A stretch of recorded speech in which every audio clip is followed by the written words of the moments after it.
안녕하세요. 저는 누구보다 간절함을 갖고 노년을 살아가고 있는 70대 여성입니다. 제 인생은 파도와 같이 휘몰아쳤지만 항상 제 곁을 든든하게 지켜주는 사람들이 있어 버틸 수 있었어요. 그러다 그 사람들이 모두 떠나갔을 때 큰 위기가 닥쳐오며 제 삶에 대한 회의감을 느끼기도 했습니다. 그런 제 마음을 든든하게 잡아준 사람이 있었는데요. 그건 바로 제 아들입니다. 한때는 세상에서 제 마음을 제일 몰랐던 그 아들이 지금은 누구보다 절 아껴주고 있는데요. 이 아들이 변한 이유를 오늘 여러분들께 알려드리려고 합니다. 전 정말 가난한 집 장녀로 태어나 고된 삶을 어릴 적부터 살았어요.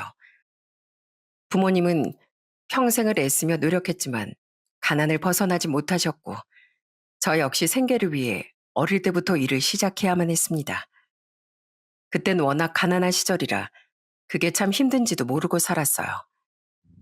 그러다 제 나이 26살에 같은 회사에 다니고 있던 28살 남편을 만나 결혼을 하게 되었죠. 저나 남편이나 넉넉한 집안도 아니었고 입에 풀칠할 정도의 벌이만 있었던 탓에 결혼을 하고서도 단칸방부터 시작할 수밖에 없었어요. 그렇지만 그땐 그 단칸방에서도 참 행복하고 즐거웠답니다. 하나하나 집안을 가꾸는 재미도 얼마나 좋았는지 몰라요. 처음엔 진짜 밥그릇, 수저, 젓가락 이렇게 딱 필요한 것만 놔왔다가 점점 수저도 많아지고 그릇도 많아지고 이불도 겨울 이불, 여름 이불 이렇게 구분해서 쓸 수 있게 하나하나 마련할 때면 참 이런 게 바로 결혼의 재미구나 하고 생각하며 살았습니다. 그러다 큰아들을 낳고서 2년 터울로 둘째 아들 낳다 보니 도저히 일을 하며 애들을 키울 여력이 없더라고요.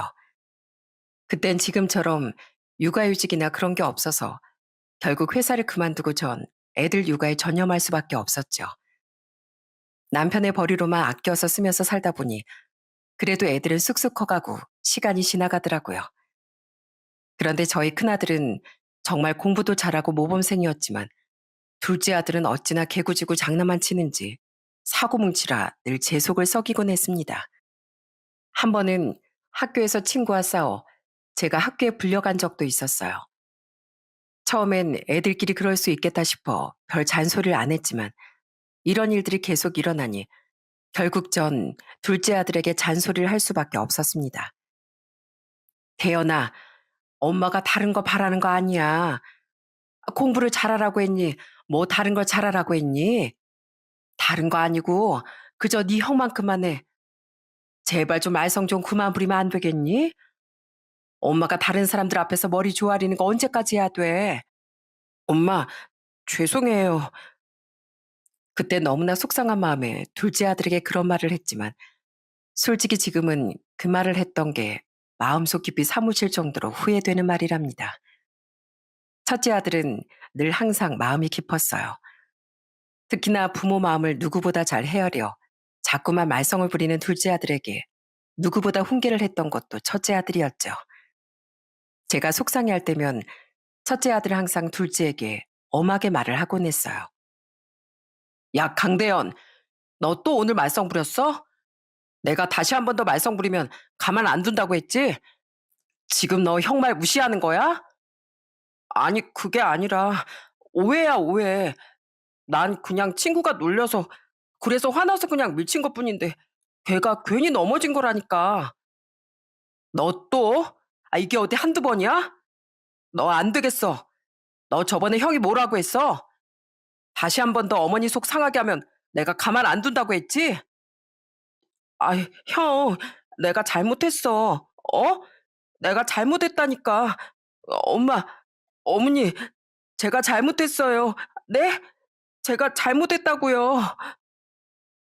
그렇게 첫째 아들이 둘째 아들을 확실하게 잡아준 덕분에 둘째 아들의 방황은 그래도 일찍 끝이 났네요. 자식들이 크면서 사실 저도 다시 일을 시작해볼까 그땐 그렇게 생각했지만 그럴 수가 없었어요. 남편이 회사에서 점점 승진을 빨리 하기 시작했거든요.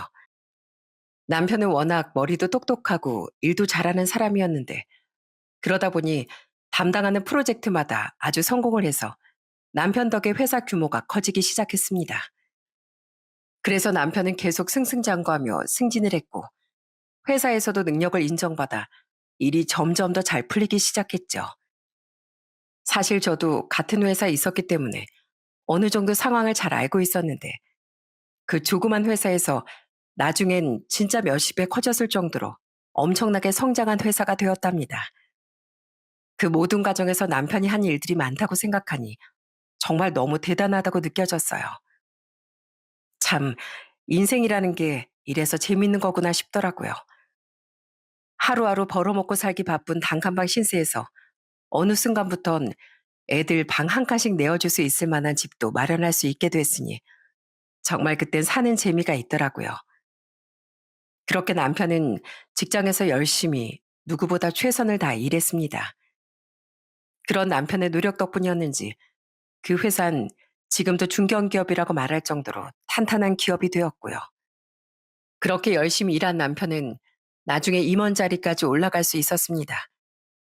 전 사실 그게 다른 것보다 오로지 남편의 노력으로만 이룬 것이라 더 뿌듯하고 좋았어요. 그러면서 저희 집 상황도 많이 좋아졌고 두 아들도 무리 없이 교육을 시킬 수 있었고요. 그렇게 대학을 보내고서 큰아들, 작은아들 모두 좋은 기업에 취업해 사회생활을 시작하게 되었어요. 자식들이 그렇게 장성하고 나니 참 뿌듯하고 기쁘더라고요. 이대로 애들이 잘 커서 좋은 사람과 가정만 꾸린다면 더할 나위 없이 행복할 거라 생각했었죠. 그러다 마침 큰아들이 30대 초반에 결혼을 하게 되었어요. 그렇게 저흰 큰며느리를 맞이하게 되었답니다. 그런데 저희 큰며느리가 얼마나 착하고 좋은 사람이었는지 모릅니다. 사실 시부모다 보니 어려울 법도 한데 매번 그렇게 주말마다 손주들을 데리고선 저희 집을 오곤 했어요. 큰며느린 결혼하고 아들 쌍둥이 딸 하나를 낳아 직장을 그만두고서 살림을 했습니다. 솔직히 전 둘 낳고 키우는 것도 힘들었는데 쌍둥이에 거기다 하나 더 셋을 키우는 게 오죽했겠습니까? 거기다 누구보다 인정받고 열심히 일하던 큰며느리가 자식을 낳아 일을 그만두고 살림을 한다는 게 참 마음이 많이 쓰이더라고요. 그런데 그런 제 마음을 너무나 고마워하고 감사했던 게 바로 큰며느리였어요. 매번 올 때마다 큰며느린 어떻게든 제 일을 대신해 주려고 노력했습니다. 한 번은 아침 새벽부터 애들을 데리고서 집에 왔더라고요. 두 손엔 시장에서 장본 재료들을 잔뜩 사들고 왔고요. 어머님, 저희 왔어요. 아이고, 무슨 이 아침부터 왔어? 어머, 이건 뭐니? 장 봐서 온 거야? 아이, 그냥 오라니까 왜 이렇게 바리바리 다 싸들고 왔어? 에이, 어머님, 아침도 드시고 그래야죠. 어머님, 제가 아침 할 테니까 저희 애들 좀 봐주세요. 아니다, 아니야. 넌 가서 방에서 애들이랑 같이 자. 애들 보니까 금방 잠들 것 같은데. 네가 들어가서 자고 아침은 내가 아마. 아니에요. 저 애들한테 내내 시달려서 오히려 주방일이 편해요. 어머님이 좀 봐주실 수 있죠? 큰며느린 그렇게 저한테 얘기를 하고서 쏙하니 주방으로 들어가 버리더군요. 사실 다른 사람들이 듣는다면 아니 애들 육아를 내팽개치는 며느리가 있냐 할 테지만 저희 애들은 정말 순하고 착했어요. 워낙 새벽 일찍 일어나는 애들이라 며느리가 이미 다 아침밥을 싹 다 먹이고서 잠들만 할 때쯤 그렇게 저희 집에 온 거였죠. 그래서 애들과 방에 들어가자마자 손주들은 바로 골아떨어지고 잠들더라고요. 그 사이 큰며느린 아침상을 싹 다 차려가지고 준비를 해놓는데 그걸 보면서 얘가 이렇게 마음이 깊은 애구나 항상 느끼곤 했습니다. 큰며느린 그렇게 늘 절 배려하고 시댁 식구들을 아끼는 좋은 아이였어요. 30대 중반에 작은 아들이 결혼했을 때도 모아둔 돈으로 큰 가전제품을 사줬다는 얘기를 들었을 때 참 많이 고마웠습니다. 그래서 큰며느리에게 고맙다고 말을 하니 참 예쁘게도 저에게 대답을 해주더라고요. 석현이한테 들었다. 대현이네 결혼한다고 냉장고 좋은 걸로 사줬다며? 고맙다. 네가 이렇게 신경을 써주니 참 고마워. 아니에요, 어머님. 당연히 새 식구 들어오는데 제가 더 잘해야죠. 어머님 동서 들어오면 제가 더 잘해줄게요. 그러니 걱정하지 마세요. 어머님이 저한테 잘해주신 것처럼 저도 앞으로 동서한테 잘할게요. 그런 예쁜 마음을 갖고 있는 큰며느리가 있어 참 다행이란 생각을 했습니다. 사실 둘째 아들 결혼할 때 걱정이 이만저만이 아니었어요. 둘째 며느리가 첫인상부터 굉장히 당돌하고 거리낌 없이 행동하는 게 있었거든요. 그러다 보니 결혼하고서 혹시나 큰며느리와 사이가 나빠지면 어쩌나 걱정했는데 큰며느리가 그렇게 말을 하는 걸 듣고선 전 마음이 사르르 풀리기도 했습니다. 그렇게 둘째 아들이 결혼하고서 저와 남편은 이제 편안하게 노후 준비를 해야 되겠다고 생각했어요. 그렇지만 아무리 자식들을 장가 보낸다고 해도 부모로서 할 일은 그게 끝이 아니더라고요. 특히나 둘째 며느리가 들어오고 나서부턴 참 마음 쓰이는 일들이 점점 많아졌어요. 한 번은 둘째 내가 집에 온 적이 있었는데 둘째 며느리가 자꾸만 둘째 아들을 마치 시종 부리듯이 부리는 겁니다. 여보, 나 물 좀. 그냥 가지고 오지 말고 얼음 좀 넣어서 시원하게 좀 부탁해. 얼음? 여긴 얼음 없을 텐데. 아이, 얼음이 왜 없어? 없으면 슈퍼라도 갔다 와야지. 아, 여보, 여기 너무 더워. 아니, 어머님, 이렇게 더운데 얼음 하나 안 얼려놓으셨어요? 아우, 더워서 아주 쓰러지겠네. 알았어. 그만 투덜대. 내가 가서 얼른 얼음 사올 테니까. 그렇게 둘째 아들은 둘째 며느리가 하는 말대로 움직이기 시작했어요. 처음엔 그냥 서로 맞춰가는 거라고 생각했는데 시간이 가면 갈수록 둘째 아들이 그냥 며느리에게 져주려고 하는 게 딱 눈에 보이더라고요. 그래서 한 번은 둘째 아들에게 제가 슬쩍 말을 했던 적도 있었습니다. 얘 대연아, 너 아무리 그래도 둘째가 뭐라고 말하면 쪼르르 말 듣고 그러는 거 그만해야 하는 거 아니냐? 아유 봐라. 네 애들도 그래서 자꾸 너한테 시키고 그러는 거잖아. 아휴, 어머니 그럼 어떻게 해요? 제가 잡혀 살아야죠. 제가 싫다고 막 그러면 둘이 싸우기밖에 더 하겠어요. 요즘은 예전이랑 달라요. 요즘 시대는 다 이러고 산다니까요. 전 둘째 아들의 말을 듣고서 참 답답한 생각이 들었습니다. 솔직히 그럴 수 있죠. 부부가 서로 같이 위해주고 아껴준다면 말 한마디 한마디 하는 걸 다 들어줄 수 있다고 생각합니다. 그렇지만 둘째는 서로를 배려하는 게 아니라 둘째 아들만 혼자서 며느리를 배려하고 있었으니 부모된 마음으로 얼마나 속이 상하고 답답했겠습니까? 아무리 제가 얘기를 해도 둘째 며느리가 너무 기가 세다 보니까 둘째 아들도 속수무책으로 그저 당하기만 하는 것 같더라고요. 그렇다고 해서 며느리한테 뭐라 그럴 수도 없고 부부간의 일은 서로 알아서 잘 조율하겠거니 생각했습니다. 그러다 작은 아들이 결혼한 지 4년 정도 되었을 때 저희 집안에 정말 청천벽력 같은 소식이 들려왔어요. 첫째 아들이 이제 곧 40대를 바라보고 있을 때쯤 고속도로에서 사고를 당하고 만 겁니다. 지방에 있는 친구 결혼식을 가던 길이었대요. 전날까지 야근을 늦게 했던 탓에 잠도 제대로 못 잔 상태에서 첫째 아들이 운전대를 잡았고 결국 사고가 난 거였습니다. 그 사고로 제 목숨보다 귀했던 첫째 아들이 그렇게 세상을 떠나고 말았어요. 그 소식을 듣고서 전 그날 몇 번을 실신을 했는지 모릅니다. 처음엔 거짓말처럼 느껴지더라고요. 며칠 전까지만 해도 웃으면서 얼굴을 봤던 내 아들이었는데 어떻게 그렇게 떠나버리다니 도저히 믿겨지지가 않았습니다. 정말 장례식장에 있는 아들의 영정사진을 볼 때마다 제 억장이 와르르 무너지더군요. 장례식이 어떻게 치러졌는지 기억이 나지 않을 정도로 너무나 힘든 순간이었어요. 큰며느리도 정말 많이 울었습니다. 누구보다 금술 좋고 사이 좋았던 부부였는데 어떻게 하늘이 그 둘을 갈라놓는지 너무나 원망스럽더라고요.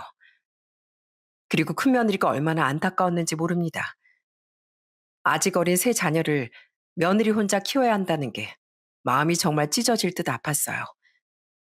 그래서 저흰 그 후로부터 큰며느리에게 매달마다 교육비도 보내주고 그렇게 경제적으로 도움을 많이 주게 되었죠. 사실 큰며느린 항상 그걸 거절해왔어요. 절대로 받을 수 없다며 늘 제가 보낸 돈을 고스란히 가지고 오기도 했고요. 그때마다 정말 마음이 너무 아프더라고요. 어머님, 저 이거 못 받아요. 제가 이걸 어떻게 받아요? 절대 받을 수 없어요. 남편 그렇게 가고 나서 받은 보험금도 있고, 그러니까 제 걱정은 하지 마세요. 아이들은 제가 잘 키울게요. 그러니까 이런 거 안 주셔도 돼요. 아가, 이거 내가 주는 거 아니야. 우리 석현이 목 대신해 주는 거야. 그러니 거절하지 말고 부디 받아다오. 그래야 우리 마음이 편해서 그래. 그렇게 저흰 어떻게든 큰며느리를 도와주고 싶었어요. 그 착한 아이가 혼자서 힘든 것도 티도 내지 않고 얼마나 꿋꿋하게 잘 살아가는지 참 옆에서 보기에도 기특하면서도 안쓰럽고 미안하더라고요.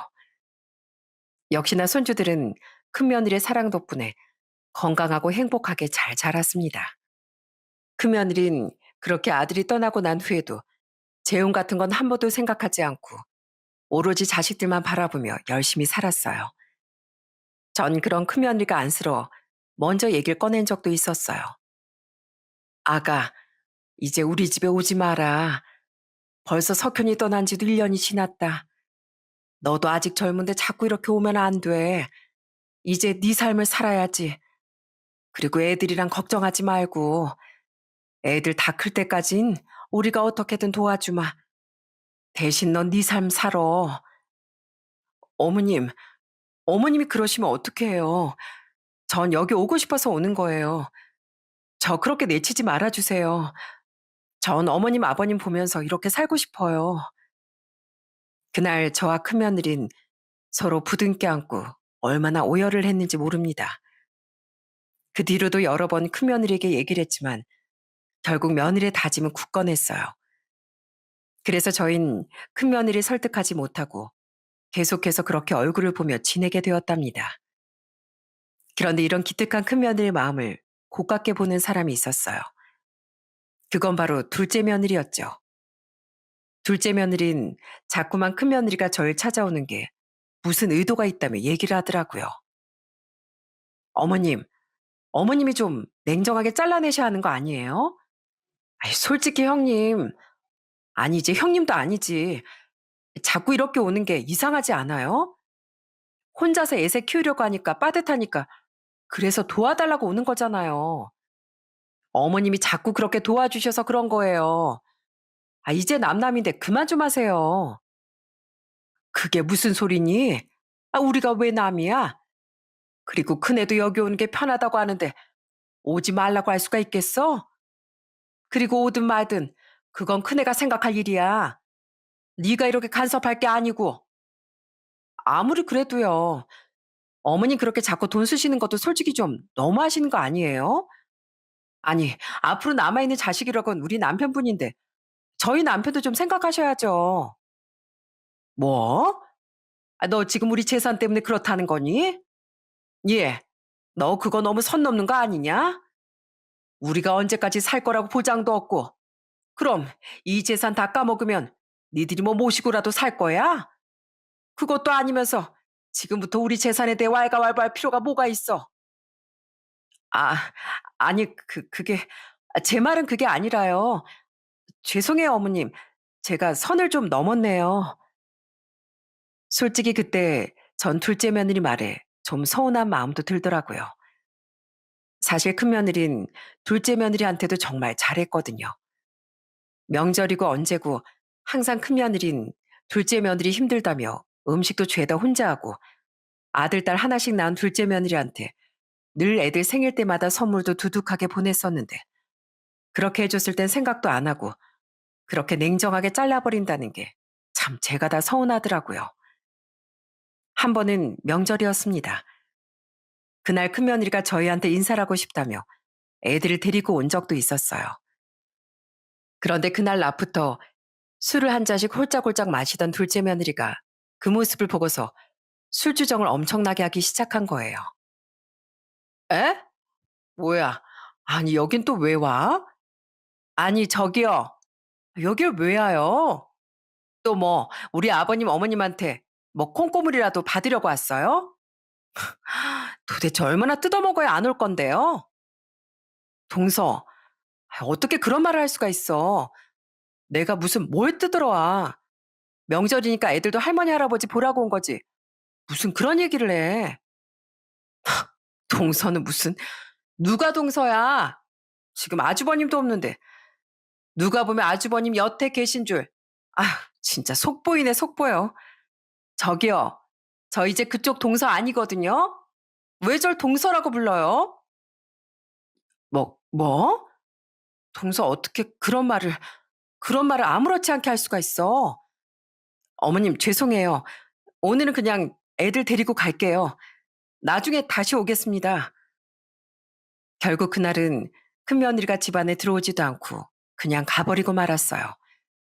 뒤도는 그 순간 큰며느리의 눈에 눈물이 가득 맺히는데 그걸 보고서 제가 화를 안 낼 수가 없더라고요. 예, 너 도대체 왜 그러는 거야? 아니, 돈을 누가 뜯긴 뜯어. 너 자꾸 그렇게 얘기하면 어쩌니? 안 그래도 힘든 애한테 지금 뭐라는 거야? 너 가서 당장 사과해. 사과. 아니, 어머님, 그걸 왜 제가 사과를 해요? 솔직히 이제 남남이잖아요, 남남. 아주버님도 돌아가신 지 해가 몇 년이나 지났는데, 솔직히 저러는 거 꼴싸 나와요. 그런데 그때 둘째 아들의 반응이 더 가관이더라고요. 제 편을 들어주는 게 아니라 바로 둘째 며느리의 편을 들어주는 거였어요. 어머니, 아내가 하는 말이 맞아요. 아니, 도대체 형수는 지금껏 왜 오는 건데요? 형도 떠났는데 자꾸 이렇게 찾아오는 것도 민폐 아니에요? 그냥 좋은 남자 만나라고 해요. 왜 그러는 거야, 진짜? 애들 앞세워서 지금 뭐 하는 거야? 너, 아니, 네가 어떻게 사람이 그런 말을 하니? 아무리 그래도 큰애는 손주들, 우리 아들 핏줄이니까. 그래서 데리고 와서 인사시키는 건데, 고마하진 못할 망정? 어떻게 네가 그런 말을 할 수가 있어? 어머니, 그런 고리타분한 생각 버려야 한다니까요. 솔직히 요즘 시대 남편도 없는데 시댁에 인사 오는 며느리가 어딨어요. 누가 봐도 속 보이는 짓이지. 참, 그런 둘째 아들의 말을 들으면서 정말 울분이 터지더라고요. 어떻게 저렇게 철없는 얘기를 하는지, 뭐 다른 건 그렇다 쳐도 유독 큰며느리 얘기만 둘이서 아주 맹렬하게 비난을 하더라고요. 그렇게 큰아들이 떠나고서 4년 동안 참 마음이 힘들고 아픈 날들이 많았습니다. 그래서 그랬을까요? 저희 남편은 저처럼 화도 내지 못하고 워낙 순한 사람이라 더 그랬는지 결국 남편에게 병이 생기고 말았습니다. 속으로만 내내 끙끙 앓았던 게 아마 독이 되었던 것 같네요. 남편은 아들이 떠난 지 4년 만에 췌장암 판정을 받게 된 거였어요. 남편이 어느 날부턴가 자꾸 소화가 되지 않는다면서 불편해하고 황달기가 있길래 진료를 받으려고 했더니 그 결과 암 판정을 받은 거였습니다. 그때 남편의 나이가 74세였어요. 은퇴하고서 평온하게 노후를 즐길 생각만 하다가 큰아들이 떠나고서 남편은 그렇게 속으로 끙끙 앓았었나 봅니다. 남편이 췌장암 판정을 받고서 얼마나 오열하고 슬퍼했는지 몰라요. 오히려 슬퍼하는 절 보며 남편은 담담하더라고요. 아무렇지 않게 이렇게 얘기를 하더군요. 여보, 이제 내 나이 70이 넘었어. 이 정도면 살 만큼 살았지 뭐. 아들도 먼저 간 판국에 내가 여기서 아쉬울 게 뭐가 더 있겠어. 다만 당신 혼자 여기 남겨두고 간다는 게 좀 슬프지 뭐. 여보, 당신 그런 소리 좀 하지 마. 뭐 어떻게든 수술을 받든 항암을 하든 살 생각을 해야지 왜 그런 약한 소리를 해. 내가 무슨 살 생각을 안 한다 그랬어? 당신 걱정하지 말라는 거지. 항암 열심히 받을 테니까 당신 아무 걱정하지 마.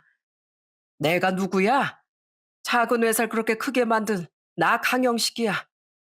이렇게 포기할 순 없지. 그러니 걱정하지 말라고. 그렇게 남편은 암 판정 이후 정말 열심히 항암을 받게 되었습니다. 사실 나이도 나이인지라 체력이 잘 뒤따라주지 못했고 힘든 시간들이 참 많았어요. 그래도 남편은 어떻게든 최선을 다해 살아보고자 노력했습니다. 그런데 참 인생이라는 게 아이러니하죠. 이렇게 슬프고 힘든 일이 오면 그 다음은 당연히 행복한 일이 와야 하는 순서인데 불행은 연달아 오는 게 맞더라고요. 남편이 암 판정을 받은 후 약 7개월 만에 둘째 아들마저도 위암 3기 판정을 받은 거였습니다. 그 소식을 듣고서 어찌나 눈물이 나던지 세상이 마치 절 버린 것만 같았어요. 전 담담히 말하는 둘째 아들의 어깨를 잡고서 오열할 수밖에 없었습니다. 어째서, 아유 어째서 네가 암이야? 어째서, 어떻게 하늘이 날 이렇게 버리신다니. 내가 지금껏 어떻게 살아왔는데 어떻게 나한테 이런 천벌을 내리신다니. 아니다, 아니야. 네가 암이라니. 그럴 리가 없어. 어머니, 저 괜찮아요. 수술도 받고 치료도 받을 거예요. 태연아, 어떻게 네가, 아니 어떻게 너마저. 하늘이 무너지고 땅이 꺼져버릴 것만 같았던 그 소식을 듣고서 정말 전 많은 충격을 받았습니다. 말 그대로 삶의 의욕조차 사라지는 것 같았어요. 아들은 위암 3기였고 생존율이 3, 40% 정도라고 들었습니다. 그리 낮은 숫자는 아니었지만 그렇다고 해서 살 거라고 장담할 수 있는 수치도 아니었어요. 그래도 나름 인생을 바르게 잘 살아왔다고 자부했었는데 마치 제 인생을 하늘에서도 부정하는 것 같아 너무나도 힘들더라고요. 그리고 그 후로 남편의 상태는 점점 더 심각해졌어요. 암 중에서도 정말 무섭다고 알려진 췌장암이었기에 남편이 판정을 받은 그 순간부터 전 불안을 느끼며 살았지만 솔직히 저희 남편이라면 진짜 이겨낼 수도 있겠다는 희망을 품었습니다. 그렇지만 역시나 그 지독한 암은 저희 남편을 그렇게 삼켜버리고 말았어요. 남편의 상태는 날이 갈수록 점점 더 악화됐고 결국 남편마저 큰아들이 떠난 지 4년 만에 그렇게 큰아들이 곁으로 가버리고 말았습니다. 남편의 마지막 숨이 멎는 그 순간은 지금도 잊지 못할 만큼 참 힘든 시간이었네요. 여보, 나보고 나 혼자 어떻게 살라고, 나보고 이제 어떻게 살라고 이렇게 혼자 가버리는 거야, 여보. 지금까지 나 열심히 살아온 죄밖에 없는데 왜 우리 착한 남편 이렇게 데리고 가요? 우리 가정에 헌신한 죄밖에 없는 이 불쌍한 사람을 왜? 장례식 내내 전 하늘을 원망했습니다. 둘째 아들도 내내 통곡하며 울기만 했죠. 둘째 며느리도 그날만큼은 참 슬픈 표정으로 앉아 있더라고요. 남편의 장례식은 그 어떤 장례식보다 조용하게 치러졌습니다.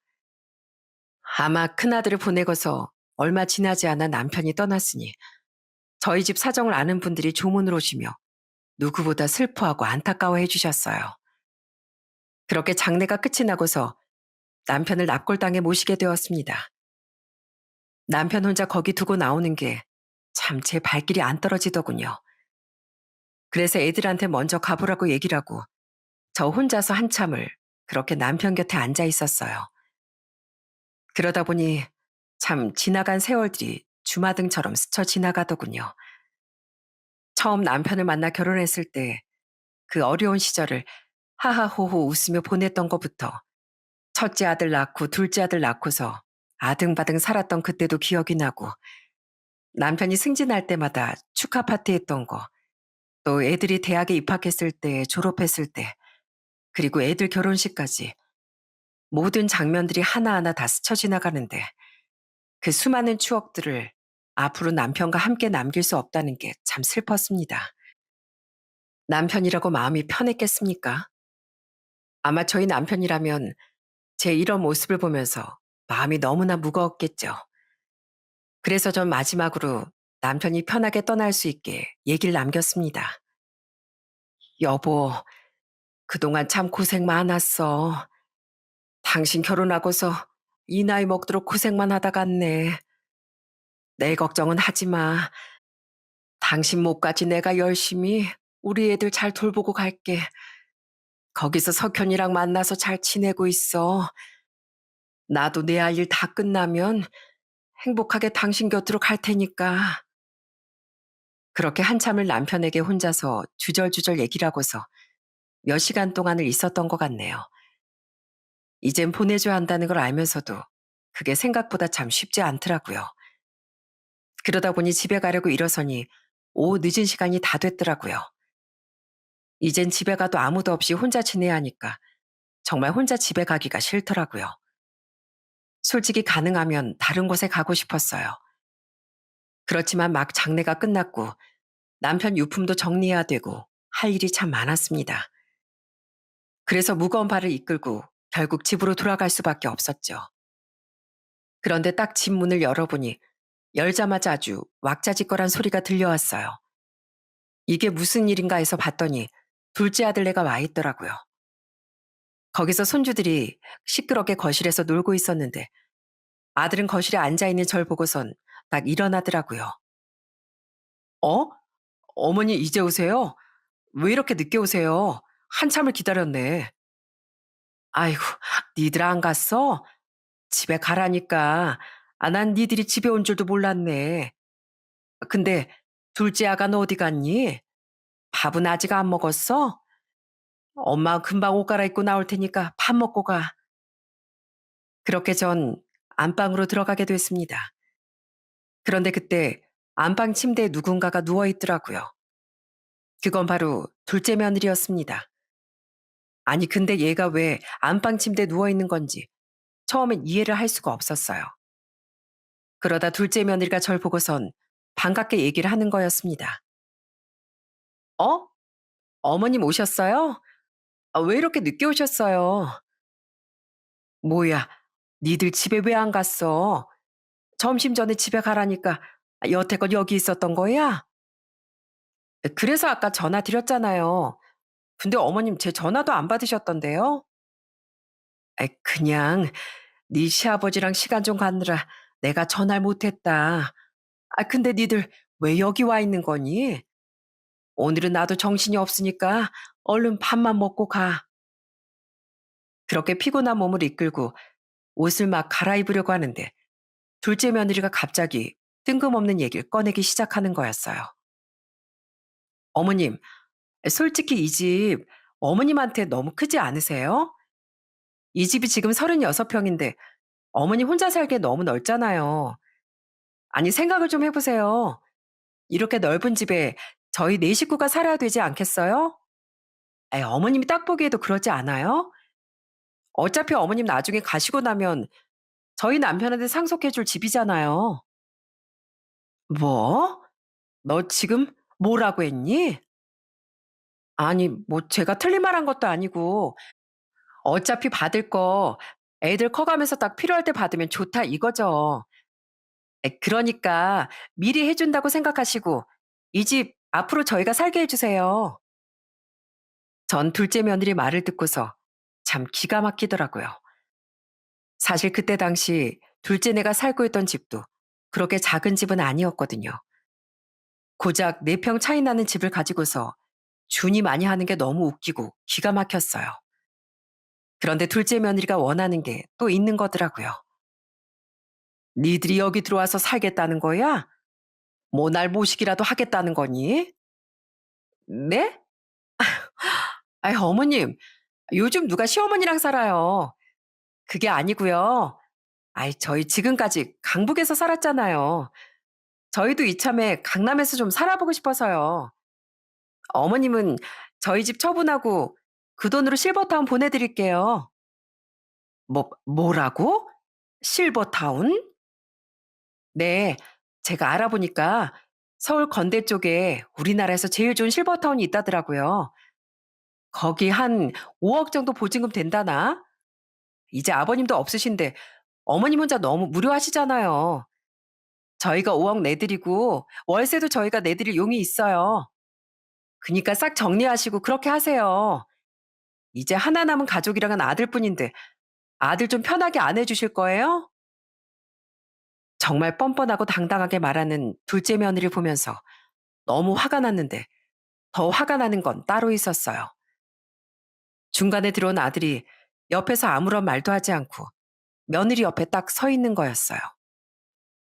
둘째 아들을 계속해서 쳐다봤지만 둘째 아들은 제 눈을 아예 마주치지도 못했습니다. 둘째는 딱 봐도 아예 각오를 하고 이 집에 들어온 것 같았어요.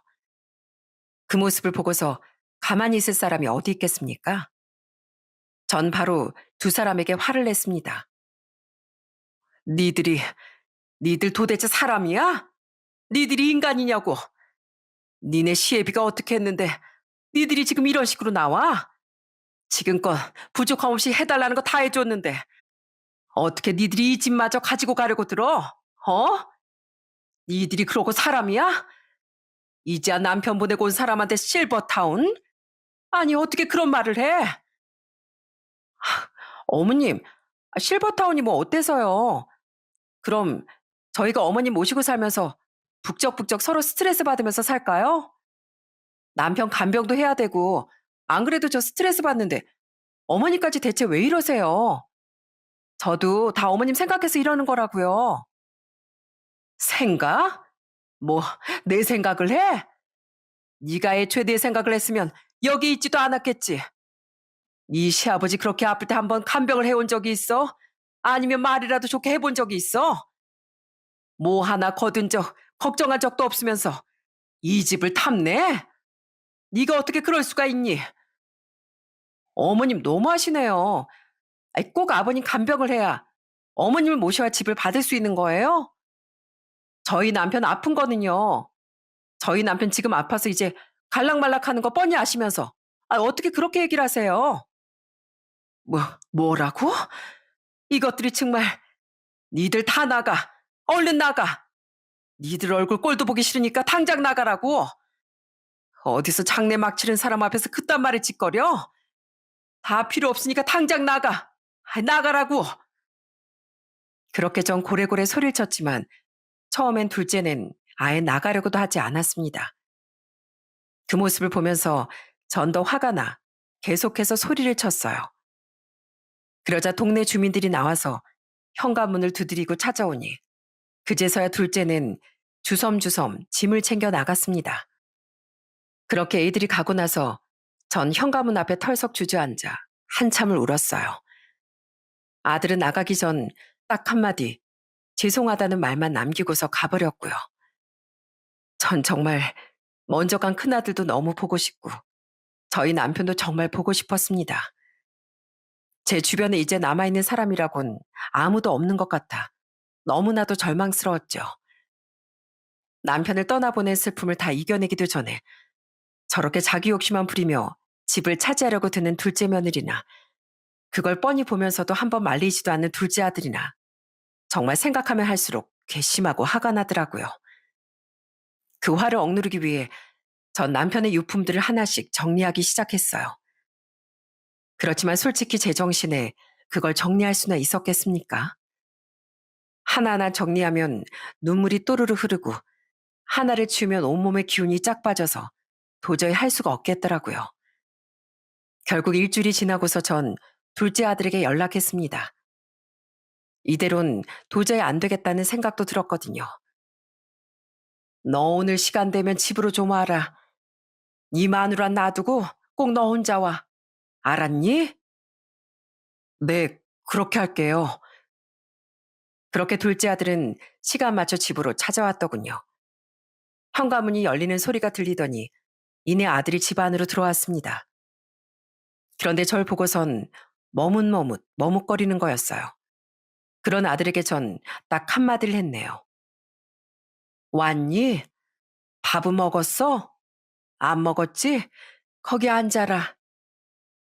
그리고선 전 둘째 아들이 가장 좋아하는 된장찌개 끓여줬습니다. 그리고 마주 앉아 밥을 먹기 시작했어요. 그런데 그때 둘째 아들이 밥을 먹다 눈물을 뚝뚝 흘리며 울기 시작한 거였습니다. 어머니, 어머니 죄송해요. 왜 울어? 어? 너 왜 우는 거야? 어머니, 죄송합니다. 네 아버지 돌아가신 게 이제야 슬퍼서 우는 거냐? 아휴, 울지 말거라. 울지 말어. 둘째 아들은 그렇게 한참을 서럽게 울더라고요. 전 아들의 마음이 어떤지 왠지 알 것만 같았습니다. 그래서 겨우 진정을 한 둘째 아들에게 전 바로 물었죠. 그래, 그럼 한번 얘기라도 해보자. 도대체 니들 왜 그러는 거니? 넌 네 마누라한테 뭔 책을 잡혔길래 계속 널 그렇게 잡고 그러는 거야? 어? 아, 대체 왜 그러는 거냐고? 솔직히 저 지금 혼자 되는 게 너무 두려워요. 애들도 그렇고 거기다가 제가 암에 걸렸는데 아내가 제 곁을 떠날까 봐. 그래서 애들도 더 이상 못 볼까 봐 너무 두려워서 그랬어요. 그래서 네 마누라가 이 집 차지하자고 했을 때 아무런 말도 못 했던 거냐? 솔직히 장례 끝나서 아내가 그렇게까지 하는 거 보고 저도 갈등 많이 했어요. 그렇지만 그땐 그냥 아내가 하자는 대로 한 건데 그날 저 집에 가서 한숨도 못 잤어요. 어머니 정말 죄송해요. 정말 제 곁에 남아있는 사람이 없다고 생각해서. 그걸 이제야 느낀 거야? 태연아, 난 이제 너마저 없으면 엄마는 아무것도 없어. 아무것도 남겨진 게 없다고. 너마저 연말 버리면 엄마는 앞으로 어떻게 살아가야 하는 거니? 이 늙은 애미가 불쌍하지도 않았어? 어머니, 죄송해요. 정말 죄송해요. 그렇게 아들은 대성통곡을 했습니다. 아마 둘째 아들도 형이 떠나고서 아버지도 암에 걸려 또 자신도 암에 걸렸으니 마음이 더 약해졌을 테죠. 그런 둘째 아들의 마음을 교묘하게 조종한 건 바로 둘째 며느리였고요. 그동안 참 많은 얘기를 둘째 며느리가 해왔더라고요. 흔히 사람이 힘들 때 마음이 약해져 속기 쉽다고 하지 않습니까? 둘째 아들이 딱 그런 상황이었더군요. 그나마 제 집을 차지하기 전에 이상하다고 깨달아서 다행이었던 거죠. 그렇게 전 둘째 아들과 함께 남편의 유품 정리를 마저 하게 되었어요. 그동안 혼자선 너무 힘들었던 유품 정리가 둘째 아들과 함께하니 금방 정리가 되더라고요. 그러다 앨범도 같이 뒤적거리며 추억도 꺼내 얘기를 하기도 했습니다. 태연아, 이것 좀 봐라. 이날 기억나니? 네 아빠가 그 빗속에 꼭 캠핑을 해야 한다면서 니들 다 데리고서 캠핑했던 날이었잖아. 기억나? 아, 기억나요. 이날 정말 비가 억수로 많이 왔는데 그래도 아빠가 고기도 구워주고 재밌었잖아요. 네 아빠가 다른 건 몰라도 니들한테 뭐든 다 해줬다. 바빠도 니들이랑 보내는 시간은 꼭 어떻게든 지키려고 했었지. 그 후로도 차근차근 앨범들을 정리하면서 보니 참 우리가 그땐 힘들었지만 추억이 정말 많았구나 하는 생각이 들더라고요. 남편이 얼마나 저희 애들을 사랑하고 아꼈는지, 애들이 남편을 얼마나 존경하고 사랑했는지, 당시엔 이 정도 사랑일 거라곤 생각도 못 했었는데, 그날에서야 딱 느껴지더군요.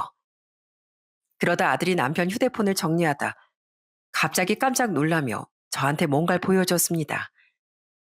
저와 둘째 아들은 그걸 보고서 결국 오열할 수밖에 없었어요.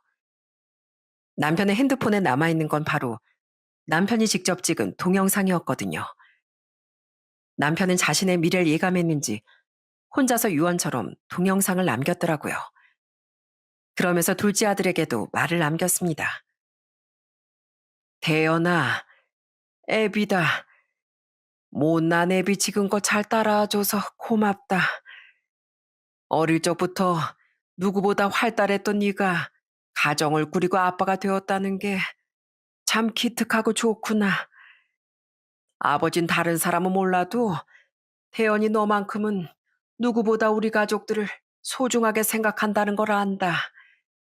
그러니 아빠가 가면 네가 우리 집 가장이야. 혼자 남은 네 엄마 잘 챙겨다오. 아빠가 믿을 만한 사람은 태연이 너뿐이야. 만약에 아빠가 먼저 가면 넌 아빠랑 네 형 따라올 생각 절대 하지 말거라. 너마저도 엄마 놔두고 따라오면 우리 나이 너 받아주지 않을 거야. 그러니 넌 어떻게든 살아라. 무조건 살아야 한다. 그것만 약속해다오. 사랑하는 태연아, 이 아빠 마지막 부탁 꼭 들어주길 바란다. 이 아빠가 이 세상 떠나게 되면 신께 빌고 빌어서라도 아니, 다음 생을 바쳐서라도 네 생명 다시 살려줄 테니 절대 포기하지 말거라. 그렇게 남긴 남편의 애틋한 영상을 보며 아들은 또다시 대성통곡을 했습니다. 남편을 떠나면서도 내내 아들의 걱정만 그렇게 한 거였어요. 남편은 자신의 다음 생도 아깝지 않게 바칠 정도로 그렇게 아들의 쾌유를 빌었답니다. 그 영상을 보고서 어떻게 눈물이 안 나올 수가 있었겠어요? 한참을 그렇게 울던 둘째 아들은 그날 저 오랜만에 같이 한 집에서 하루를 보내고 다음날 일찍 가볼 곳이 있다며 외출을 하더군요.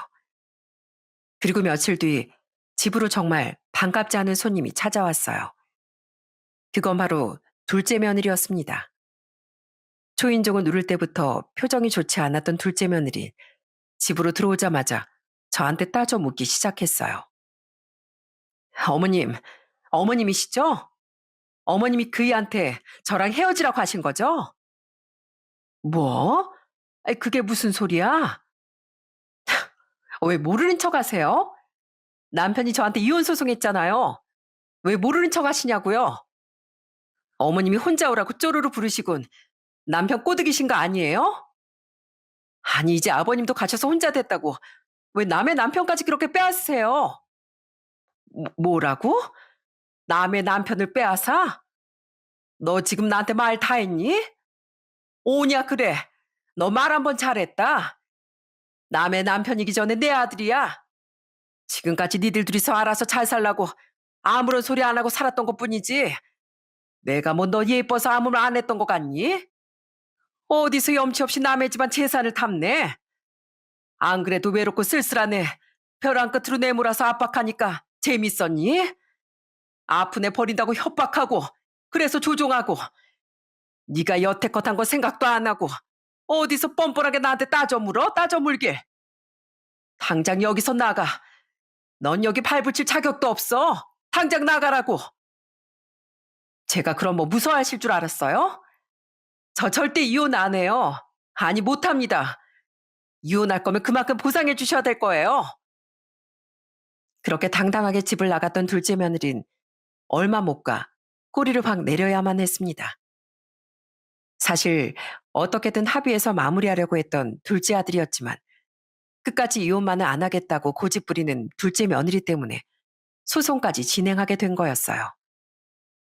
당연히 지금껏 둘째 며느리가 했던 행동이 있었으니 소송은 둘째 아들에게 유리할 수밖에 없었고요. 그런데 참 웃긴 게 뭔지 아세요?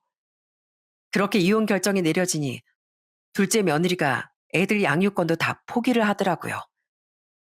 애들을 볼모로 재산 분할을 더 해달라, 양육비를 더 많이 달라, 그렇게 난리를 피우더니 자기 뜻대로 되지 않으니 참, 이혼 판결이 땅땅 나자마자 둘째 며느린 제 집으로 손주들을 죄다 보내왔더라고요.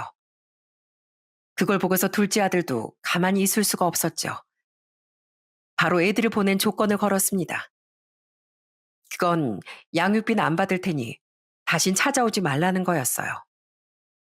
그러면서 서류까지 다 작성을 해 둘째 며느리와는 아주 끝장을 내버렸습니다. 그 뒤로 지금은 둘째 아들과 손주들이 다 저희 집으로 들어와 함께 다 같이 살고 있어요.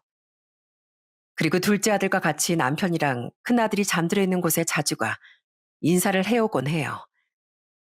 또 큰며느리도 요즘 자주 와서 다 같이 밥도 먹고 잘 지내고 있답니다.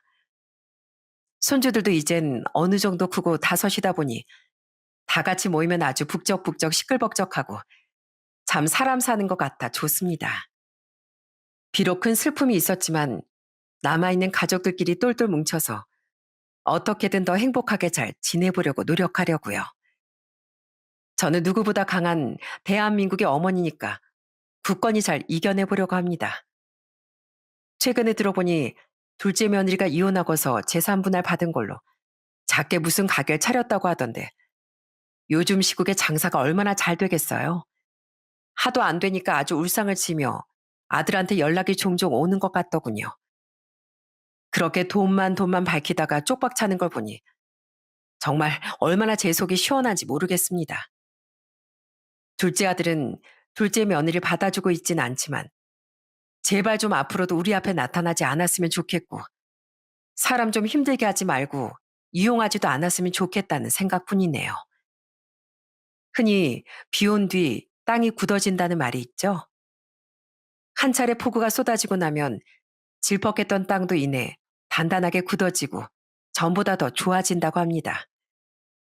이 말처럼 저 역시 모진 폭우가 스쳐 지나갔지만 더욱 단단한 마음으로 잘 살아가 보려고요. 여러분들의 인생에도 아마 폭우가 쏟아질 때가 올 수 있을 겁니다.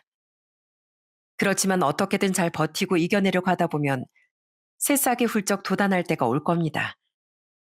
그러니 여러분들도 잘 버티시고 좋은 날을 꼭 맞이하시길 바랍니다.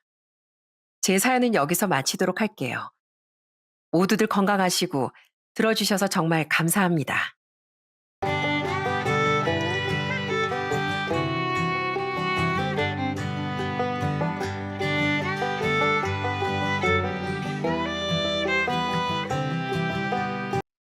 안녕하세요. 저는 10년이 넘은 묵은 원한을 때밀듯이 박박 밀어버린 40대 여자입니다. 저는 가족이라는 이유 하나만으로 결혼 생활 내내 가슴에 무거운 돌덩이를 하나 품고 살아야 했습니다. 아무리 남편이 좋은 사람이라도 시댁의 차별, 무시, 그리고 모욕 같은 것들은 잊을래야 잊혀지지 않더라고요. 결혼 내내 절 없는 사람 취급하셨던 시모는 이제야 며느리인 제 앞에 고개를 숙이십니다. 그 모습을 보고 나니 저의 10년 묵은 채증이 시원하게 내려가더군요. 혹시 요즘 속이 좀 답답하셨던 분들이 있다면 오늘 제 사이다 사연 들어보시고 답답한 속 뻥 뚫고 가시길 바랍니다. 저희 엄만 오랫동안 세신사로 일하셨어요. 소위 말하는 때밀이죠. 저도 두 아이 엄마가 된 지금은 엄마가 저희 남매를 얼마나 힘들게 키우셨는지 알겠지만 어릴 땐 그렇지 못했습니다. 동네 목욕탕에서 손님들 떼를 밀어드리는 엄마가 조금 창피하기도 했고 어찌나 친구들이 놀리면 그게 그렇게 싫던지요. 야, 노승희, 너희 엄마 혹시 사거리 목욕탕에서 때밀이 해? 나 거기 목욕탕 갔는데 너희 엄마가 우리 엄마 때밀어줬어. 아니야. 우리 엄마 때밀이 안 해. 네가 잘못 봤겠지. 아니긴 뭐가 아니야. 너희 엄마 분명히 맞던데? 얘들아, 노승희 엄마 때밀이래, 때밀이. 목욕탕에서 더럽게 때나 밀어준대. 물론 이렇게 몹쓸 장난을 치는 녀석을 가만두진 않았지만 집에 오면 괜히 엄마에게 짜증을 내고 투정을 부렸습니다. 엄마, 때밀이 안 하면 안 돼요? 친구들이 자꾸 목욕탕에서 엄마 봤다고 놀린단 말이에요. 딸, 엄마가 그 일이라도 안 하면 어떻게 너희들 밥 먹이고 학교 보내고 하겠니? 엄만 하나도 부끄럽지 않아. 너희 친구들한테도 엄마가 때 한번 시원하게 밀어줄 테니까 목욕탕 한번 오라고 해. 제가 아무리 창피하다고 울어도 엄만 아무렇지 않게 웃으셨어요. 그럴 때면 전 몰라 하고 입을 삐죽이며 방으로 쏙 들어가 버리곤 했죠. 어린 마음에 그저 부끄럽기만 했거든요.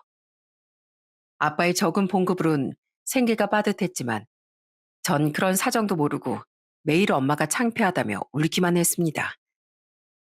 돌이켜보면 엄마에게 가장 큰 상처를 준 사람은 저였던 것 같아요. 가끔 4살 많은 오빠가 절 혼내기도 했죠.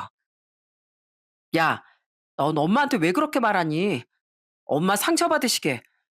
엄마가 얼마나 힘들게 일하시는지 알면서 그런 말 하면 안 되지. 당장 가서 죄송하다고 사과드려. 이렇게 오빠한테 한 소리를 듣고 쭈뼛거리며 엄마에게 다가가면 엄마는 늘 환하게 웃으며 제 머리 쓰다듬으셨답니다. 으이그, 우리 승인 엄마 아빠보다 큰 오빠가 제일 무섭지? 엄만 괜찮아. 하나도 안 서운해. 그래도 엄마가 하는 일이 다 우리 가족들을 위해서 하는 일이라는 걸 우리 딸이 알아줬으면 좋겠네. 엄마 미안해요. 저도 엄마가 얼마나 힘들게 일하시는 줄 알아요. 다음부턴 그런 미운 말 안 할게요. 사실 엄마가 제일 자랑스러워요. 다행스럽게도 저희 가족은 가난했지만 사랑만큼은 넘쳐나는 집이었습니다. 찬밥에 김치 한 조각을 먹더라도 함께 둘러앉아 먹는 식탁은 언제나 따뜻했어요. 그게 다 부모님이 절 위해 굳은 일도 마다하지 않으셨기 때문이겠죠. 비록 단칸방에 온 식구가 모여 자던 시절도 있었고 등록금 마련하느라 아르바이트를 하루에 두세 개씩 뛰는 날도 많았지만 결국 저희 남매는 대학까지 무사히 졸업할 수 있었답니다. 오빤 저보다 훨씬 먼저 취업을 했고 몇 년이 흘러 저까지 무사히 입사하게 된 날 부모님은 정말 후련한 얼굴로 기뻐하셨어요. 이제 너희들 공부 다 시키고 취업하는 것도 봤으니 이 엄마 아빠 역할은 다 한 것 같구나. 앞으로 삶은 너희 스스로가 만들어가는 거야. 엄마 너희가 잘해낼 거라고 믿는다. 혹시 사회생활 하다가 힘든 일 있으면 너희 뒤에 엄마 아빠가 있다는 걸 항상 기억하고 알겠지? 그럼요, 엄마. 그동안 저희들 키우느라 고생 많으셨어요. 이젠 저희가 엄마 아빠 잘 모실게요. 그러니까 늘 건강하셔야 돼요. 그렇게 부모님의 든든한 응원을 받으며 직장인이 된 전 입사한 지 1년쯤 되었을 때 지금의 남편을 만나게 되었어요. 남편은 회사 근처의 은행에서 일하고 있었죠. 저는 점심시간마다 종종 은행에 들르곤 했는데 어느 날 창구 너머로 자주 보이던 단정한 은행원이 눈에 들어오더라고요. 은행에 갈 때마다 언제나 상냥한 미소로 고객을 대하는 모습이 제 마음에 쏙 들었고 괜히 그 창구에만 가고 싶어지더라고요. 저는 괜히 볼 일이 없어도 창구까지 가서 통장 정리를 하고 잔액 확인도 하고 한 번은 계획에도 없는 대출 상담까지 받았다니까요. 제가 하도 자주 은행에 가니까 어느 날은 남편이 먼저 아는 척을 해올 정도였습니다. 요즘 자주 뵙네요. 혹시 저 때문에 자주 오시는 건 아니시겠죠? 남편은 단골 고객에게 인사치레로 하는 말이었겠지만 사실 그 말이 맞았던 전 얼굴이 새빨개져서 괜히 통장을 들여다보며 엉뚱한 소리만 해댔네요. 그렇게 사춘기 여고생처럼 서툰 짝사랑을 이어가던 전 마침내 용기를 냈어요. 그날도 굳이 창고에 가서 간단한 상담을 받다가 용기를 내 쪽지에 제 전화번호를 적어서 던지듯이 건네고 도망을 쳤죠. 그날 오후엔 일도 손에 안 잡히고 혹시나 연락이 올까 휴대폰만 몇 번을 확인했는지 몰라요. 그런데 퇴근 무렵 정말로 모르는 번호로 문자가 하나 도착했더라고요. 안녕하세요. 아까 쪽지 주신 분 맞죠? 저도 요즘 은행에서 자주 뵙는 것 같아서 어떤 분일지 많이 궁금했어요. 혹시 이번 주말에 시간 괜찮으시면 카페에서 커피 한잔 하실래요? 저는 그 문자를 읽는 순간 직장인인 걸 잊고 소리를 지를 뻔했습니다. 그렇게 서툴고 조심스러웠던 제 짝사랑은 결실을 맺고 어느새 둘도 없는 제 짝이 되었어요. 그때 제 나이가 20대 후반이었습니다.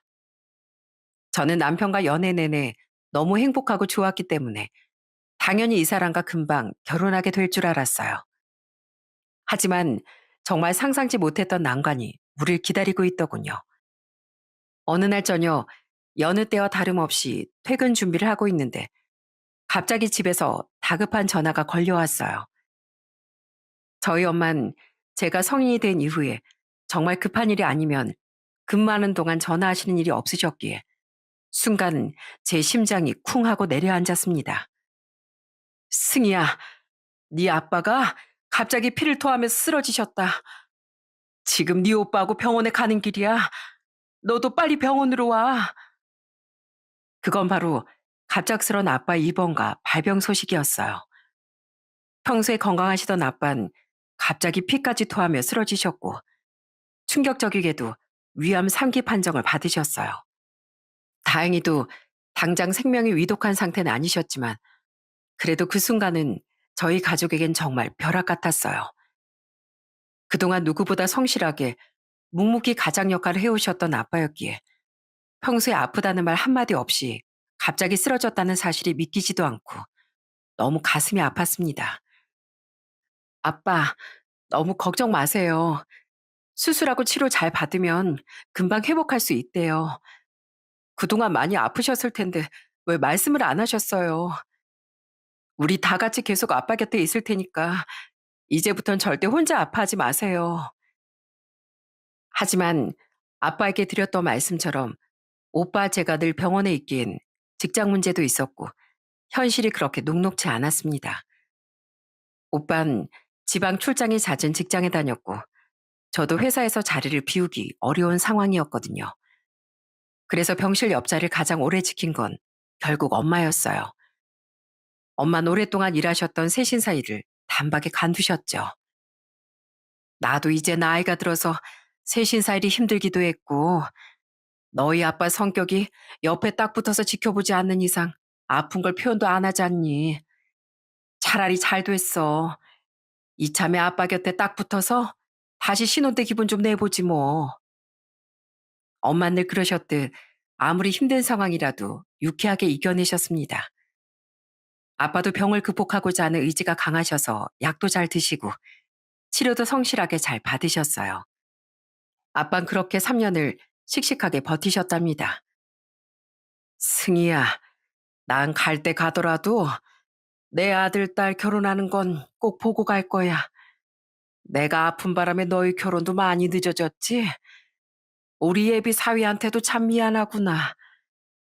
아빠, 당연히 제 결혼식 날 손잡고 같이 입장하셔야죠. 제가 손주들 낳는 것도 꼭 보셔야 하고요. 저 아직 아빠랑 하고 싶은 거 많아요. 아빠 지금까지 잘 해오셨으니까 앞으로도 충분히 잘 버텨내실 거예요. 그러니까 그런 슬픈 말을 하지 마세요. 저 아빠랑 오래오래 같이 있고 싶단 말이에요. 물론 몇 년 동안 아빠를 간병하며 엄마가 너무 많은 고생을 하셨지만 그래도 지금처럼만 아빠가 곁에 계셔 주시길 바라고 또 바랬습니다. 정말 고맙게도 아빠 병간호로 계속 미뤄지고 있던 결혼을 남편도 너그럽게 이해해 주었고요. 그렇게 제가 30대 초반이 되었을 때 아빠의 병세가 많이 호전되어서 전 드디어 꿈에 그리던 결혼을 하게 됐습니다. 하얀 웨딩드레스를 입고 아빠의 손을 잡고 행진했을 때 저도 모르게 눈물이 핑 돌더라고요.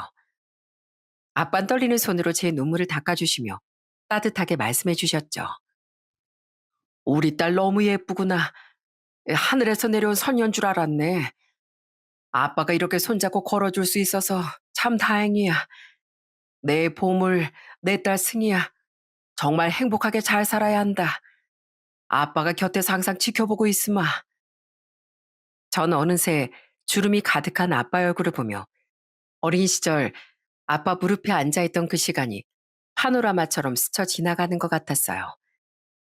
어릴 적 아빠 손을 잡고 유치원에 갔던 날들, 아빠 등에 업혀 노을진 골목을 함께 걷던 기억, 늦은 밤 조용히 제 방문을 열어보시곤 잠든 제 머리를 따뜻하게 쓰다듬어 주시던 모습까지 그 모든 순간이 마치 영화처럼 되살아났습니다. 아빠가 병으로 힘들어하시던 순간도 있었지만 그런 아빠의 손을 잡고 결혼식장 한가운데를 걷고 있다는 사실이 너무 벅차고 감사해 눈물이 자꾸만 쏟아지더군요. 아빤 그런 제 눈물을 조용히 닦아주시며 흐트러진 머리를 정돈해 주셨어요. 그날 전 세상에서 가장 행복한 신부이자 딸이었어요. 장인어른, 저 승희에게 정말 좋은 남편이 되겠습니다. 평생 서로 아끼고 지켜주고 존중하면서 살겠습니다. 부디 건강하세요, 장인어른, 장모님. 남편은 저희 부모님 앞에서 씩씩하게 맹세했습니다. 저도 시부모님 앞에서 현명한 아내이자 며느리가 되겠다고 약속했어요. 그때까진 시부모님에 대해 잘 몰라서 그저 따뜻한 분들이시겠거니 막연히 그렇게 생각하고 있었어요. 실제로 그때까진 제게 다정한 모습만 보여주셨고요. 남편과 신혼 때까지만 해도 정말 아무 문제가 없었습니다. 하지만 이제 자식들에게 해줄 역할은 다 해주셨다고 생각하셨는지 그때까지 나쁘지 않았던 아빠의 병세가 갑자기 안 좋아지셨어요. 승철아, 승희야, 너희들 놀라지 말고 잘 들어. 너희 아빠 암이 다시 재발했다는구나. 게다가 다른 장기로 전이도 된 것 같다고 하더라. 엄마 생각엔 이번엔 좀 오래 버티기 힘들 수도 있을 것 같아. 그래도 엄만 절대 포기 안 할 거야. 마지막까지 아빠 곁에서 할 수 있는 건 다 해볼 거니까 너희도 너무 슬퍼하지만 말고 우리 같이 힘내서 끝까지 최선을 다해보자. 하지만 이미 연세도 있으시고 몸이 많이 약해지신 아빠 정간 다르게 치료받는 걸 굉장히 힘들어 하셨어요. 엄만 그런 아빠 곁에서 한시도 자리를 뜨지 않고 밤낮으로 간호를 이어가셨고요. 그러면서도 끝까지 미소를 잃지 않으셨습니다. 승희야, 엄마가 네 아빠 덕분에 병원 생활을 오래 하다 보니까 여기가 이제 두 번째 집처럼 느껴진다. 병원에서 하루에도 몇 명씩 세상을 떠나고 금세 또 다른 환자가 들어오는 걸 보면 인생이 참 더덥기도 하고 그래서 더 소중하게 느껴져. 그런 걸 곁에서 지켜보니까 간병인 분들이 얼마나 대단한지도 알겠더라. 남을 위해 정성을 다하는 게 쉬운 일이 아니잖니. 보고 있으면 참 존경스러워. 엄만 아빠 곁에서 병원 생활을 오래 하시다 보니 간병인 일에 관심이 생긴다고 하셨어요. 아빠가 다 나아서 퇴원하고 나면 간병인 일을 해볼까 하는 고민도 하셨고요. 하지만 시간이 갈수록 아빠의 상태는 점점 더 나빠지셨고 저희 가족 모두 아빠 이외엔 아무 생각도 할 여력이 되지 않았어요. 저흰 그저 아빠가 조금이라도 덜 아프시길, 더 오래 저희 곁에 계셔주시길 바랄 뿐이었죠. 아빠, 많이 힘들어요? 그래도 조금만 더, 1년만 더, 아니, 한 달만 더 우리랑 같이 있어 주세요. 이렇게라도 아빠 얼굴을 보고 아빠 손을 잡고 아빠 목소리를 듣는 게 저한텐 얼마나 큰 위안인지 몰라요. 그러니까 제발 조금만 더 힘내주세요. 네? 하지만 아빤 끝끝내 한 달만 더 계셔달라는 제 소원을 들어주지 않으셨습니다. 아빠가 세상을 떠나시던 날, 그날은 유독 햇살이 좋았던 것 같아요. 평생 여행 한번 멀리 가지 못했던 아빠가 하늘로 먼 여행을 떠나는 날이어서 그랬던 걸까요? 엄마, 저희 남매, 남편까지 목 놓아 아빠를 불렀지만 아빤 다시는 돌아올 수 없는 그곳으로 조용히 떠나셨어요. 창밖으로 흘러들던 따뜻한 햇살이 마치 아빠의 마지막 작별 인사 같았죠. 그렇게 눈물 속에서 아빠의 3일장을 치르고 전 그동안 너무 많은 고생을 하셨던 엄마를 꼭 안아드렸답니다. 엄마, 그동안 아빠 챙기느라 정말 고생 많으셨어요. 우리가 일한다는 핑계로 엄마 혼자 병원에 오래 계시게 해서 정말 죄송해요. 아유, 아니야. 엄만 괜찮아. 너희 아빠 떠나기 몇 달 전에 우리 둘이 얼마나 많은 얘기를 나눴는지 몰라. 앞으로 너희들 어떻게 살았으면 좋겠는지, 나중에 아이 나오면 이름은 뭐가 좋겠는지, 또 엄마가 혼자 남더라도 절대 외로워하지 말라고 신신당부를 하셨단다. 너희 아빠 마지막까지 가족 걱정뿐이었어. 하늘로 떠나기 직전까지도 가족을 걱정하고 또 남겨질 엄마를 다독이며 사랑을 전하셨던 아빠. 그 사랑이 너무 커서 비록 아빠는 떠나셨지만 그 마음은 지금도 저희 곁에 남아있는 것 같네요. 그래서 아빠의 빈자리가 너무 고통스럽지 않았습니다. 그렇게 아빠를 보내드리고 1년쯤 흘러 남편의 동생인 도련님이 결혼을 하게 되었어요. 그동안 저희 결혼 이후로 집안에 경사가 없었는데 오랜만에 기쁜 소식이라 모두가 오랜만에 웃음을 되찾는 듯 했죠. 이에 큰애야, 이제 새아가 소린 동서에게 물려줘야겠구나. 내가 듣지 않으니까 둘째 며느리 되는 애 집안이 어마무시하다는구나. 저번에 상견례 때 보니까 사돈 어르신들 타고 오신 차도 비싼 차더라. 그댁 사돈 어르신이 회장님이시라나? 시모는 도련님 덕분에 좋은 집안과 혼사를 맺는다고 잔뜩 들떠 있었습니다. 제게 날마다 예비동서 이야기를 하시며 은근히 저와 비교까지 하시더군요. 이게 네 앞에서 할 소리는 아닌데 솔직히 말해서 네가 시집 올 땐 내 마음이 마냥 기쁘기만 한 건 아니었어. 그래도 네가 착하고 성실하니까 내가 마음 주고 받아준 거지. 그런데 이번엔 다르지 않니? 우리 둘째 며느린 집안도 좋고 인물도 좋고 또 얼마나 살갑게 구는지 몰라. 내가 괜히 보고 있는데 입꼬리가 절로 올라가더라니까. 어머님, 그래도 저 착하고 성실하다고 칭찬해 주시는 거죠? 어머님이 매일같이 예비동서 얘기를 해 주시니까 저도 어떤 사람일지 기대가 돼요. 어머님 말씀처럼 정말 좋은 사람이겠죠? 아유, 그럼 두 말하면 입 아프지. 글쎄 걔네 친정이 사는 빌라가 얼마짜린 줄 알아? 자그마치 50억이란다. 50억. 이쯤 되자 시모에게 제 말은 들리지도 않는 것 같더라고요. 시동생도 대기업에 다니고 있어서 막연히 좋은 여자를 만나겠거니 싶었는데 시모의 말 한마디 한마디는 점점 선을 넘고 있었습니다. 요즘 같은 세상에 내가 며느리 복을 다 받았지 뭐니. 네가 결혼할 때 네 아버지 병간호하느라 아이 정신이 통 없었잖아. 그래서 혼수도 제대로 못 해온 걸 내가 그냥 이해하고 넘어갔는데 근데 이번엔 다르지 않니? 정말 자랑할 만한 며느리를 얻게 됐으니 내가 이렇게 들뜨는 것도 좀 이해해라. 전 그날이 앞으로 대놓고 차별하겠다는 말처럼 들렸습니다. 그래도 그때는 시모가 아직 막장 시어머니까진 아니어서 전 그저 불편한 마음을 꾹 눌러 담고 있었어요.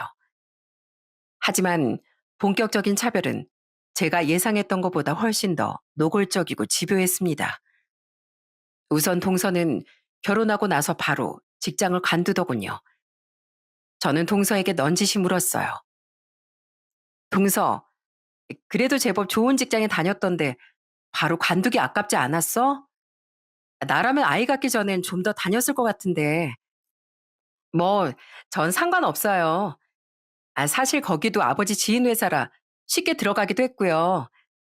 그리고 결혼하고도 부모님 카드가 저한테 있어서 굳이 직장 다니면서 귀찮게 스트레스 받을 이유는 없잖아요. 얘기를 나눠보니 동선 제가 생각했던 것보다 훨씬 부유한 집안에서 자란 것 같더라고요.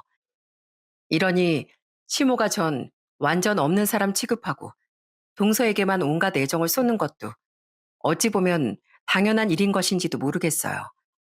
동성 결혼 초부터 시부모에게 물량 공세를 퍼부었습니다. 어머님, 생신 축하드려요. 이거 선물 받으세요. 차키예요. 차키? 이게 무슨 차키니? 우리 아들 차도 아니고 네 차키도 아닌 것 같은데. 어머님 앞으로 타고 다니실 차키예요. 보니까 어머님 차가 연식이 꽤 되던데 이번에 아빠가 딜러랑 얘기해서 괜찮은 조건으로 구해주셨거든요. 그러니까 부담 없이 타셔도 돼요. 동서는 결혼하고 다가온 시모의 첫 생일에 무려 4천만 원짜리 차를 시모에게 선물했습니다. 전 그때 사람이 기분이 너무 좋으면 오히려 아무 말도 못하게 된다는 걸 처음 지켜봤네요. 시모는 너무 좋아서 입을 다물지 못할 지경이었거든요. 생신 선물로 차 선물까지 받았으니 그 이후 시댁의 모든 일은 동서를 중심으로 돌아가기 시작했어요. 큰애야, 다음 주 목요일 날 시간 좀 내라.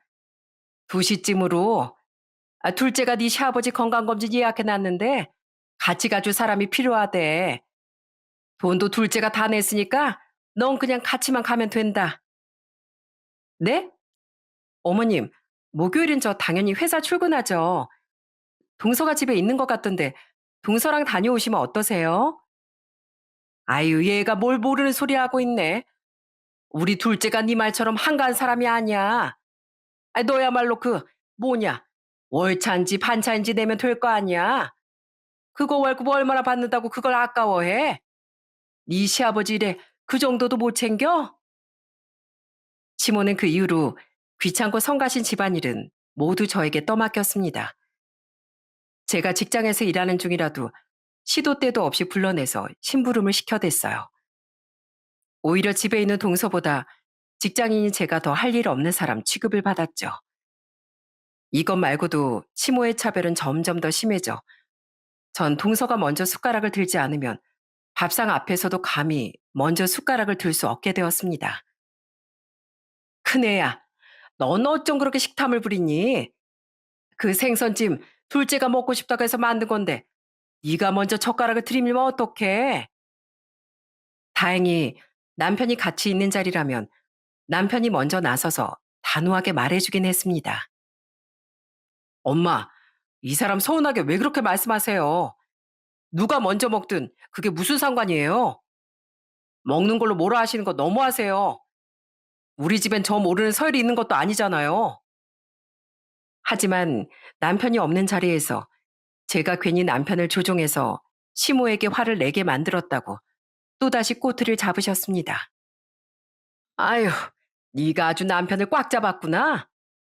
네가 우리 아들 앞에서 서운한 티를 내니까 착한 우리 성수가 괜히 나한테 뭐라고 하는 거지 않니? 결혼 전엔 우리 아들 엄마한테 화내고 그러지 않았어 얘. 이래서 집안의 여자가 잘 들어야 한다더니만. 아유, 시모는 이제 제 얼굴을 보기만 해도 한숨을 푹푹 내쉬고 말끝마다 못마땅하다는 기색을 숨기지 않으셨어요. 때문에 전 남편 없인 시댁에 갈 수도 없었어요.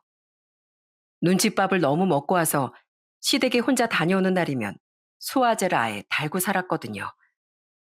동선 이런 저와 상관없이 여전히 시부모님께 살갑게 굴었고 그럴수록 전 더더욱 비교가 되는 존재였답니다. 제가 조심스럽게 행동하면 괜히 눈치 없는 며느리가 되었고 동선 아무 말이나 툭툭 던져도 역시 애가 당차고 똑부러진다며 칭찬을 받았으니까요. 어느 날은 동서가 갑자기 시부모님을 해외여행을 보내드리겠다고 난리를 치기 시작했죠.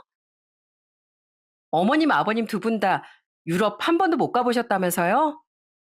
전 형님이 결혼하실 때 당연히 어디라도 여행 보내드렸을 줄 알았는데. 아무튼 이참에 유럽 한번 나갔다 오시죠. 이거 제 카드인데 한도가 5천 정도 되거든요. 가서 필요할 때 쓰세요. 동성 그러더니 선심 쓰듯이 시부모에게 카드 한 장을 내밀었습니다. 그 모습 있고 어른이 아이들 용돈 주는 것 같아서 이제 누가 어른이고 며느리인지 헷갈릴 정도였어요. 어머, 유럽 여행? 아유, 둘째니가 시집 오기 전에 꿈도 못 꾸고 있었는데 내가 너에게 이렇게 큰 효도를 받는구나. 내가 잘 살긴 했나 보다. 아, 이렇게 좋은 면을 다 보고 고맙다 정말. 물론 제 입장에서도 시부모님께 큰돈을 턱턱 쓰는 동서가 부럽고 멋져 보였습니다. 하지만 일부러 제 앞에서 과시하는 것처럼 느껴졌어요. 마치 난 이 정도로 효도하는 며느리인데 형님은 못하죠? 라고 은근히 묻는 것 같았달까요? 시모 역시 그 분위기를 즐기기라도 하듯 절 힐끗 쳐다보며 말을 덧붙였습니다. 큰애야, 뭐든 마음이 중요한 거다. 아이, 뭐 돈이 중요하겠니? 너희가 시부모님을 생각하는 정성이 중요한 거지. 그런데 요즘은 애들이 그 정성 하나가 없어서 문제다. 안 그러냐? 그 말을 듣는 순간 차라리 돈 이야기를 하시는 게 낫겠다는 생각이 들 정도였어요. 그 뒤로 아이를 둘이나 낳고 10년의 세월이 지났지만 시모의 차별은 심해지면 더 심해졌지 절대 나아지진 않더라고요. 저는 시댁일이라면 누구보다 먼저 움직이고 명절이며 제사며 빠짐없이 챙기고 아이 키우랴 일하랴 몸이 10개라도 부족한 하루하루를 살았지만 시모의 눈엔 늘 제가 부족하고 모자란 며느리일 뿐이었어요. 저도 웬만한 일은 참겠지만 아이 낳았을 땐 시모의 차별이 참 서럽더라고요. 어머님, 제가 말씀 안 드리려고 했는데 동서 아이 낳았을 때 산후조리원비 내주셨다면서요? 솔직히 말씀드리면 저 그 얘기 듣고 좀 서운했어요. 저도 아이 낳고 조리원 가려고 하니까 그땐 어머님께서 무슨 며느리가 조리원까지 바라니 이러셨잖아요. 아니, 그땐 내가 사정이 좀 힘들었고 지금은 여윳돈이 좀 생겨서 그렇지. 넌 뭐 그런 거 하나하나를 따지고 들어. 아, 나도 그러면 둘째하고 너하고 어떻게 다른지 하나하나 다 따져볼까? 어머님, 잘 모르시나 본데 이미 10년 동안 충분히 차별 많이 하셨거든요. 어머님 그러시다가 분명히 후회하는 날 올 거예요. 그때 시모는 제게 저주를 퍼부는 거냐며 길길이 소리를 지르셨어요. 제가 이런 취급을 받고도 계속 결혼 생활을 유지한 건 순전히 저희 남편 하나 때문이었죠. 저희 남편은 아이를 둘이나 낳고 결혼한 지 10년이 지났어도 항상 한결같은 사람이었거든요. 저희 아빠 돌아가시고 혼자 계신 엄마에게 참 살가운 사이였고요. 그래도 시모에게 서운한 마음은 어쩔 수 없었지만요. 하지만 생각보다 좀 빠르게 시모가 땅을 치고 후회할 날이 다가오고 말았습니다. 이런 걸 인과응고라고 할까요? 어느 날 어김없이 시모에게 전화가 걸려왔더군요. 저는 또 뭐 시키실 일이 있나 싶어 무심코 그 전화를 받았어요. 그런데 수화기 넘어 시모의 목소린 평소와 달랐습니다. 어머마, 나 좀 살려다오. 나 좀 살려줘. 나 암이래. 이게 다 무슨 소린지 하나도 모르겠다. 시모는 얼마 전 건강검진을 받았는데 재검사 소견이 있다 하더니 암 판정을 받고 말았습니다. 그래도 시모는 불행 중 다행으로 2기 암이었어요. 연세 있으신 분들에게 암은 치명적이잖아요. 우리나라 60대 이상의 3명 중에 1명꼴로 암에 걸린다고 하던데 정말 암은 정말로 무섭고 흔한 병이었습니다. 저희 아빠도 그러셨고 주위만 봐도 나이 드신 분들은 암에 걸린 분들이 참 많더라고요. 평소에 시모와 사이가 아무리 안 좋았어도 그래도 암 판정 소식에 저 또한 깜짝 놀라고 큰 충격을 받았답니다. 돌아가신 아빠 생각이 나서 눈물까지 찔끔 나오기도 했죠. 하지만 연이은 시모의 말에 그 눈물은 쏙 들어가고 말았어요. 의사 말이 병원에 오래 입원해야 한다던데 네가 옆에서 내 간병 좀 해라. 너 아니면 또 누가 있겠니? 저는 시모의 그 말이 조금 얄밉게 느껴졌어요. 평소엔 맨날 동서만 찾더니 이럴 땐 또 저를 찾더라고요. 어머님, 당연히 여력이 되는 만큼 병간호를 하겠지만 저도 회사에 다니고 있다 보니 매일같이 병원에 상주하긴 좀 어려울 것 같아요. 혹시 동서하고는 통화해 보셨어요? 네 동서한테 미룬다 너. 아니 넌 내가 죽을 병에 걸렸다는데 그런 소리가 나와? 당연히 네가 큰며느리인데 내 병간호를 해야지. 여기 보니까 다들 딸들이 엄마 모시고 병원 왔더라. 난 아무도 없이 혼자 병원에 왔어. 시모는 연신 버럭버럭 소리를 질렀고 저는 정말 어이가 없더라고요. 어머님이 평소에 동서를 그렇게 예뻐하시니까 저보다 동서랑 계시는 게 낫겠다 싶었어요. 안 그래요, 어머님? 아니, 걔가 직장도 제대로 다녀본 적 없는 앤데 무슨 간병을 하겠니? 둘째는 집에서 공주처럼 오냐오냐 자란 아이라 그런 거 하나도 못해. 넌 사돈 병간호도 해봤고 어릴 때부터 안 해본 일이 없다고 하지 않았니? 너도 이 기회에 좀 쓸모있는 인간이 돼봐라. 만면이라고 하나 있는 게 집안도 가난하고 능력도 없고 내가 너한테 시어머니 대접 한번 받아본 적 있었어? 당장 병원으로 안 뛰어와? 며느리로서 네 용도는 딱 이런 용도야. 그래야 내가 널 며느리로 인정할 거 아니냐? 시모의 못된 말이 얼마나 기가 막히던지 전 한참을 말없이 있다가 차분하게 대답했습니다. 어머님, 그럼 기다려주세요. 제가 내일 바로 병원으로 갈 테니까요. 그래, 너 이제야 말이 통하는구나. 그러게 좀 좋게 말할 때 좀 듣지. 아무튼 나도 오늘은 짐 챙기고 입원할 준비하느라 바쁘니까 너도 병원에서 지낼 준비 단단히 하고 병원으로 바로 오거라. 전 그러겠다고 상냥하게 대답하고 전화를 끊었어요. 그리고 그 다음날 아주 역대급 반전이 펼쳐졌죠. 시모는 새벽부터 전화로 절 계속 닥달하더라고요. 그래. 병원에 몇 시 올 생각이니? 네가 미리 가서 수납도 하고 설명도 미리 듣고 하면 얼마나 좋아. 아휴, 느려 터져선. 어머님, 아휴, 이걸 어쩌죠? 오늘 첫째가 갑자기 몸이 안 좋아서 제가 병원에 바로 가기 힘들 것 같아요. 그래도 어머님 혼자 계시면 안 되니까 제가 정말 베테랑 간병인 한 분 병원으로 보내드리려고요. 아마 저보다 더 섬세하고 꼼꼼하게 잘 챙겨드릴 거예요. 저는 내일 아범하고 같이 병원에 갈게요. 뭐라고? 아니, 갑자기 그게 무슨 말이야? 오기로 했으면 와야지.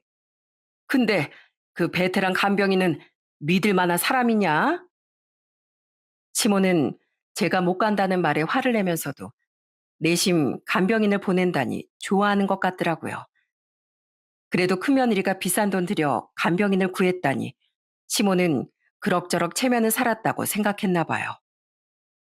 아이, 그럼요, 어머님. 간병인만 거의 10년을 하신 분이세요. 제가 제일 믿고 신뢰하는 분이기도 하고요. 그래 뭐 네가 그렇다면 뭐 믿을만 하겠지. 아무튼 병원으로 빨리 오라고 해라. 빨리. 저는 시모와 전화를 끊고 간병인에게 바로 연락해 병원으로 가달라고 부탁드렸습니다. 그리고 반나절도 지나지 않아 아주 기가 막히고 배꼽 빠지게 우스운 장면이 펼쳐졌어요. 시모를 간병하러 병원에 간 사람은 바로 저희 친정 엄마였기 때문이었어요. 대체 어떤 상황인지 궁금하시죠? 대략 사연은 이랬습니다. 전날 시모에게 옆에 와서 간병이나 하라는 말을 듣고 저는 바로 엄마를 찾았어요. 엄만 저와 허물없이 친구처럼 지내는 사이라 제가 시모 때문에 얼마나 스트레스 받고 사는지 다 알고 계셨거든요. 엄마, 글쎄 시어머니가 나 쓸모도 없는데 병원에 와서 간병이나 하라고 하시네요. 그동안 날 며느리로 인정한 적은 한 번도 없으면서 이럴 땐 꼭 동서는 안 찾고 저만 찾아요. 뭐? 아, 그 여자가 또 그랬단 말이야? 대체 이런 일이 몇 번째야? 그러게 엄마가 몇 번이고 찾아가서 단판을 짓겠다고 했잖니? 그동안은 우리 박서방도 있고 네 체면도 있으니 참았다만 이제 네 엄마도 도저히 못 참겠다 얘. 이번엔 엄마가 출동해야겠어. 사실 그동안 엄마가 몇 번이고 시모를 찾아가 얘기 좀 하겠다고 하시는 걸 큰 싸움이 날까봐 힘들게 말리고 있었어요. 하지만 엄만 제가 시모에게 들은 폭언을 아시곤 더는 참지 못하셨죠. 그놈의 여편네 모잘났다고 대놓고 사람을 차별하고 우습게 봐. 난 내 딸에게 모욕을 주는 사람을 더는 못 참겠다. 아무리 사돈이라도 아닌 건 아닌 거야. 엄만 세신사로 일하시면서 하도 많은 비아냥과 조롱을 겪어오셨기에 당신 딸에게 이런 일이 벌어진 걸 참지 못하셨어요. 그렇게 해서 엄마가 간병인으로 시모의 병실로 출동하게 된 거죠. 전 시모가 백기를 들고 나서야 엄마가 병원에서 어떻게 하셨는지 다 듣게 됐는데 그 얘기를 듣는 순간 저도 모르게 웃음이 터져 나오더라고요. 왜냐면 엄만 정말 베테랑 간병인답게 시모를 그야말로 꼼짝 못하게 만들었거든요. 우선 엄마가 시모 앞에 나타나자 시모는 너무 깜짝 놀라 뒤로 나자빠졌다고 해요. 안녕하세요, 사부인. 아이, 오랜만에 뵙습니다. 저희 딸이 하도 바빠서 제가 대신 간병해 드리려고 왔어요. 제가 이래 봬도 베테랑 간병인이거든요. 엄만 아빠가 돌아가시기 전부터 관심 있어 하시던 간병인 일을 시작하셨어요. 그렇다 보니 딱 봐도 환자들이 뭘 좋아하고 싫어하는지 금세 알아차리는 능력이 있으셨죠. 엄만 우선 시모가 화장실에 갈 때마다 아주 귀찮게 따라 붙으셨대요. 아유, 사부인, 화장실 가시게요? 저한테 말씀하시지. 아이, 잠시만요. 사부인 일은 잘 보시는지, 편 상태는 어떤지, 제가 간병인으로서 체크를 해야 하거든요. 저랑 같이 들어가세요. 예? 아이, 그게 무슨 말씀이세요? 무슨 화장실까지 따라와요? 아, 됐어요. 저 혼자 갑니다. 시모는 화장실까지 같이 가겠다는 엄마의 말에 크게 놀라며 화장실 안으로 도망쳤고 엄만 계속 문 앞에 서서 시모에게 소리쳤죠. 배변을 원활하신가요? 힘주는 건 괜찮으세요? 아무 소리가 안 들리는데 혹시 쓰러지신 건 아니죠? 의사 선생님 부를까요? 엄마의 열혈 간병은 이뿐만이 아니었습니다. 엄만 계속 시모 옆에 찰싹 붙어서 쉬지 않고 말을 거셨대요. 어머, 아이, 사부인도 저 드라마 보시는구나. 근데 저거 재방송인데 제가 사실 마지막 회까지 다 봤거든요. 사실 저 남자 주인공 엄마가 저 사람이 아니었어요. 진짜 엄만 따로 있고 저 여자가 글쎄 사기를 친 거라니까요. 저희 엄마가 스포를 해버리신 드라마는 시모가 평소에 엄청 재밌게 보던 드라마였어요. 졸지에 마지막 회까지 다 들어버린 시모는 차마 엄마에게 화도 못 내고 얼굴만 울그락불그락 하고 있었다네요. 엄만 여기에 더해서 이때까지 간병인 일을 하며 지켜봤던 환자들의 고통과 비참한 모습을 시모에게 하나도 빠짐없이 말해주셨어요. 사부인, 사실 병원이라는 데가 사람이 오래 있을 곳이 못 돼요. 제가 간병하면서 본 분들 중엔 자식들 얼굴 한번 못 보고 혼자 쓸쓸하게 돌아가신 분들도 많았고요. 어떤 분은 자식이 입원비 밀렸다고 병실도 옮기고 식사도 제대로 못 드시고 그런 일도 많았어요. 암이라는 게 참 무섭죠? 저희 시모 가뜩이나 겁이 많은데 아마 엄마의 말씀을 듣고 꽤 걱정이 많아지셨을 겁니다. 엄만 그런 시모에게 걱정하지 말라며 갑자기 병원 침대에 누워있는 시모 사진을 여러 장 찍기 시작하셨대요. 사부인, 갑자기 제 사진을 왜 찍으세요? 가뜩이나 화장도 못하고 머리도 엉망인데. 아니, 전 사부인이 걱정이 많아 보이시길래 애들한테 사부인 잘 있다고 사진이라도 보낼까 했죠. 그러지 말고 가만히 있어 보세요. 사진 좀 더 찍게요. 우리 사이도 본인 엄마가 잘 있는 거 보면 좋아할 거예요. 나중에 보니까 엄만 100장도 넘게 시모 사진을 찍으셨더라고요. 시모에겐 저희 엄마 같이 있던 반나절이 정말 지옥 같고 가시방석이었을 겁니다. 제가 10년 동안 느껴왔던 기분을 시모는 그제야 조금이나마 알게 된 거겠죠. 저희 엄마가 아예 시모를 눕혀놓고 귓가에 불경과 찬송가를 동시에 불러드리면 그때 시모는 결국 도저히 참지 못하고 제게 울면서 전화를 걸어왔더라고요. 어머마, 제발 사부인 좀 가시라고 그래라. 나 진짜 미쳐버릴 것 같다. 그냥 너라도 와서 제발, 제발 네 엄마 좀 집에 가라고 해줘. 너희 엄마 진짜 무섭다 얘. 이러다 암보다 스트레스로 먼저 골로 갈 것 같아. 시모는 결국 중내사내하면서 백기를 들고 말았습니다. 평소 같았으면 가난하고 천박한 너희 집 하고 버럭버럭 했을 텐데 엄마 단둘이 있게 되자 오히려 엄마가 건넨 죽 한 숟갈에도 고개를 숙이며 감사합니다를 중얼거리셨대요. 저희 엄마에게 완전히 기가 꺾인 거죠. 그렇게 시모에게 통쾌하게 복수를 성공한 엄만 병실 문을 나서며 마지막 한마디를 남기셨다고 해요.